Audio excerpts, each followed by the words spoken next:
ଏହି ଭିଡିଓ ଦେଖିଲା ପରେ ଆପଣମାନେ ନିଜେ ଆପଣଙ୍କର ମୋବାଇଲରେ ହିଁ ପ୍ରଧାନମନ୍ତ୍ରୀ ଫସଲ ବୀମା ଯୋଜନା ଆପ୍ଲାଏ କରିପାରିବେ। କୌଣସି ସିଏସସି ସେଣ୍ଟରକୁ ଯିବାକୁ ପଡ଼ିବନି। ଆପଣମାନେ ଘରେ ବସି ପ୍ରଧାନମନ୍ତ୍ରୀ ଫସଲ ବୀମା ଯୋଜନା ଆପ୍ଲାଏ କରିପାରିବେ ଏବଂ ଯେଉଁମାନେ ଏଗ୍ରିଷ୍ଟାକରେ ରେଜିଷ୍ଟ୍ରେସନ କରିନାହାନ୍ତି ସେମାନେ ବି ପ୍ରଧାନମନ୍ତ୍ରୀ ଫସଲ ବୀମା ଯୋଜନା ଆପ୍ଲାଏ କରିପାରିବେ। ଏଠିରେ ଆବଶ୍ୟକ ଡକୁମେଣ୍ଟସ୍ ଗୁଡ଼ାକ ରହିଲା ଆଧାର କାର୍ଡ଼, ପାସବୁକ୍ ଏବଂ ଆପଣଙ୍କର ଜମି ପଟ୍ଟା। ତା ସାଙ୍ଗରେ ଗୋଟେ ଶୋଇଂ ସାର୍ଟିଫିକେଟ୍ ବି ଲାଗିବ। ଏଇଟା ମୁଁ ହ୍ୱାଟ୍ସଆପ୍ ଗ୍ରୁପରେ ଦେଇଦେବି। ଆପଣମାନେ ହ୍ୱାଟ୍ସଆପ୍ ଗ୍ରୁପରେ ଜଏନ୍ ହେଇଦିଅନ୍ତୁ। ଭିଡ଼ିଓ ଲାଷ୍ଟରେ ମୁଁ କହିବି ଏଇଟା କେମିତି ଫିଲ୍ଅପ୍ କରିବେ। ତ ଭିଡ଼ିଓକୁ ଶେଷ ପର୍ଯ୍ୟନ୍ତ ଦେଖନ୍ତୁ। ତ ଚାଲନ୍ତୁ ଭିଡ଼ିଓକୁ ଷ୍ଟାର୍ଟ କରିବା। ପ୍ରଥମେ ଆସିଯିବେ pmfby.gov.in। ଏହି ୱେବସାଇଟ୍ର ଲିଙ୍କ୍ ମୁଁ ଡାଇରେକ୍ଟ ଡିସ୍କ୍ରିପ୍ସନରେ ଦେଇଦେବି। ଆପଣ ଡାଇରେକ୍ଟ ଏହି ୱେବସାଇଟ୍କୁ ଆସିଯିବେ। ତାପରେ ଫାର୍ମର କର୍ଣ୍ଣର ଉପରେ କ୍ଲିକ୍ କରିବେ। ଲଗ୍ଇନ୍ ଫର ଫାର୍ମରରେ କ୍ଲିକ୍ କରିବେ। ଏଠି ଆପଣଙ୍କର ମୋବାଇଲ ନମ୍ବର ଦେଇଦେବେ। ଯେଉଁ ମୋବାଇଲ ନମ୍ବର ଆପଣଙ୍କର ଆଧାର କାର୍ଡ଼ରେ ଲିଙ୍କ୍ ଅଛି ସେ ମୋବାଇଲ ନମ୍ବର ଏଠି ଦେବେ। ତାପରେ କ୍ୟାପଚା ଦେଇକି ରିକ୍ୱେଷ୍ଟ ଫର ଓଟିପିରେ କ୍ଲିକ୍ କରିବେ। ତାପରେ ଆପଣଙ୍କର ଫୋନରେ ଗୋଟେ ଓଟିପି ଯିବ। ଓଟିପିକୁ ଦେଇକି ସବମିଟ୍ ଉପରେ କ୍ଲିକ୍ କରିବେ।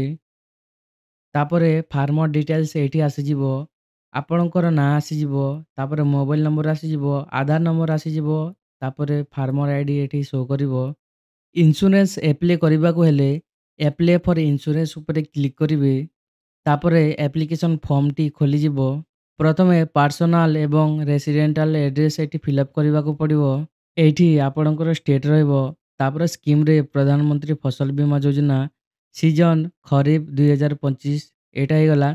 ତାପରେ ଫାର୍ମର ଡିଟେଲ୍ସ ଏଠିରେ ଆପଣଙ୍କର ଫୁଲ୍ ନେମ୍ ଆସିଯିବ। ତାପରେ ପାସବୁକ୍ରେ ଯେଉଁ ନାମ ଅଛି ସେଇଟା ଏଠି ଦେଇଦେବେ। ପାସବୁକ୍ରେ ଯେଉଁ ନାମ ଅଛି ସେଇଟା ଦେଲା ପରେ ରିଲେଟିଭ୍ ନେମ୍ ଅଟୋମେଟିକାଲି ଫିଲ୍ ହେଇକି ଆସିଯିବ। ମୋବାଇଲ ନମ୍ବର ଆସିଯିବ ଅଟୋମେଟିକାଲି। ତାପରେ ଟିକେ ତଳକୁ ଆସିବେ। ଫାର୍ମର ଟାଇପ୍ ଯଦି ଆପଣଙ୍କର ଗୋଟେ ହେକ୍ଟରରୁ କମ୍ ଜମି ଅଛି ତାହେଲେ ମାର୍ଜିନାଲ ସିଲେକ୍ଟ କରିବେ। ତାଠୁ ଅଧିକା ଅଛି ତାହେଲେ ସ୍ମଲ୍ ସିଲେକ୍ଟ କରିବେ। ତାପରେ ଫାର୍ମର କ୍ୟାଟେଗୋରୀ ସିଲେକ୍ଟ କରିବେ। ରେସିଡେଣ୍ଟାଲ ଆଡ୍ରେସ୍ ଅଟୋମେଟିକାଲି ଆସିଯିବ। ଯଦି ଆସୁନି ତାହେଲେ ମ୍ୟାନୁଆଲି ସିଲେକ୍ଟ କରିଦେବେ। ତାପରେ ଟିକେ ତଳକୁ ଆସିବେ। ନମିନି ଯଦି ଆପଣ ନମିନି ଦେବାକୁ ଚାହୁଁଛନ୍ତି ତାହେଲେ ୟେସ୍ ଉପରେ କ୍ଲିକ୍ କରିବେ। ବର୍ତ୍ତମାନ ମୁଁ ଏଟାକୁ ଛାଡ଼ି ଦେଉଛି। ତାପରେ ନେକ୍ସଟ ଉପରେ କ୍ଲିକ୍ କରିବେ। ତାପରେ ବ୍ୟାଙ୍କ ଡିଟେଲ୍ସ ଦେବାକୁ ପଡ଼ିବ। ଯଦି ଆପଣମାନେ ପୂର୍ବରୁ ଫସଲ ବୀମା ଯୋଜନାରେ ଆପ୍ଲାଏ କରିଛନ୍ତି ତାହେଲେ ଏଇଠି ଆପଣଙ୍କର ପାସବୁକ୍ ଶୋ କରିବ। ଯଦି ଶୋ କରୁନି ତାହେଲେ ଆଡ୍ ନ୍ୟୁ ବ୍ୟାଙ୍କ ଡିଟେଲ୍ସରେ କ୍ଲିକ୍ କରିକି ନୂଆ ପାସବୁକ୍ ଆଡ୍ କରିପାରିବେ। ପ୍ରଥମେ ଆପଣଙ୍କର ଷ୍ଟେଟ୍ ସିଲେକ୍ଟ କରିବେ। ତାପରେ ଡିଷ୍ଟ୍ରିକ୍ଟ ସିଲେକ୍ଟ କରିବେ। ବ୍ୟାଙ୍କ ନେମ୍ ସିଲେକ୍ଟ କରିବେ। ଆପଣଙ୍କର ପାସବୁକ୍ କେଉଁ ବ୍ୟାଙ୍କରେ ଅଛି ସେଇଟା ସିଲେକ୍ଟ କରିବେ। ତାପରେ ବ୍ରାଞ୍ଚ ସିଲେକ୍ଟ କରିବେ। ତାପରେ ଆପଣଙ୍କର ଆକାଉଣ୍ଟ ନମ୍ବର ଏଠି ଦେବେ। ତାପରେ ଆଉ ଥରେ କନଫର୍ମ ସେଭିଂ ଆକାଉଣ୍ଟ ନମ୍ବର ଦେଇଦେବେ। ତାପରେ ନେକ୍ସଟ ଉପରେ କ୍ଲିକ୍ କରିବେ। ବ୍ୟାଙ୍କ ଡିଟେଲ୍ସ ଆଡ୍ ହେଇଯିବ। ତାପରେ କ୍ରପ୍ ଡିଟେଲ୍ସ ଦେବାକୁ ପଡ଼ିବ। ଯଦି ଆପଣମାନେ ଚଳିତ ବର୍ଷ ଆପ୍ଲାଏ କରିଛନ୍ତି ତାହେଲେ ଏଇଠି ଶୋ କରିବ। ଯଦି ଆପଣମାନେ ନୂଆଟି ଆଡ୍ କରିବାକୁ ଚାହୁଁଛନ୍ତି ତାହେଲେ ଆଡ୍ ନ୍ୟୁ ଲ୍ୟାଣ୍ଡ ଡିଟେଲ୍ସ ଉପରେ କ୍ଲିକ୍ କରିବେ। ତାପରେ ଡିଷ୍ଟ୍ରିକ୍ଟ ସିଲେକ୍ଟ କରିବେ। ଡିଷ୍ଟ୍ରିକ୍ଟ ସିଲେକ୍ଟ କଲା ପରେ ବ୍ଲକ ସିଲେକ୍ଟ କରିବେ। ତାପରେ ଗ୍ରାମ ପଞ୍ଚାୟତ ସିଲେକ୍ଟ କରିବେ। ତାପରେ ଭିଲେଜ ସିଲେକ୍ଟ କରିବେ। ଭିଲେଜ ସିଲେକ୍ଟ କଲା ପରେ ଟିକେ ତଳକୁ ଆସିବେ। କ୍ରପରେ କ୍ଲିକ୍ କରିବେ। ଯଦି ଆପଣମାନେ ଧାନ ଚାଷ ପାଇଁ ଆପ୍ଲାଏ କରିଛନ୍ତି ତାହେଲେ ଏଇଠି ପେଡି ଲେଖିବେ। ପେଡି ଲେଖିଲା ପରେ ଏଇଠି ଦୁଇଟି ଅପସନ୍ ଶୋ କରିବ। ପେଡି ଆଇଆର୍ ଆଉ ଗୋଟେ ରହିଲା ପେଡି ଆର୍ଏଫ୍।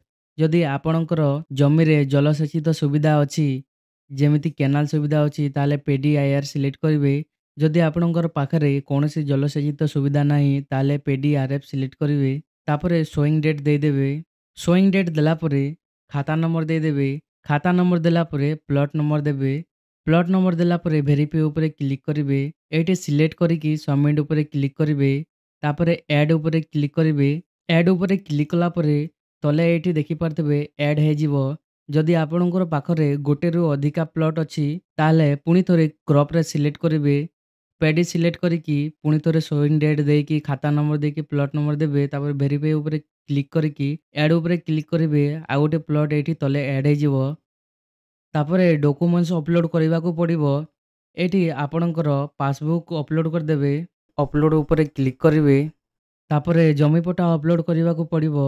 ଯଦି ଜମି ଆପଣଙ୍କର ଜେଜେବାପାଙ୍କ ନାମରେ ଅଛି ତାହେଲେ ଜମି ପଟ୍ଟା ସାଙ୍ଗରେ ଆପଣଙ୍କର ବାପାଙ୍କ ଆଧାର କାର୍ଡ଼ ଏବଂ ଆପଣଙ୍କର ଆଧାର କାର୍ଡ଼ ଜମି ପଟ୍ଟା ସାଙ୍ଗରେ ଆଟାଚ୍ କରିକି ଅପଲୋଡ଼ କରିବେ।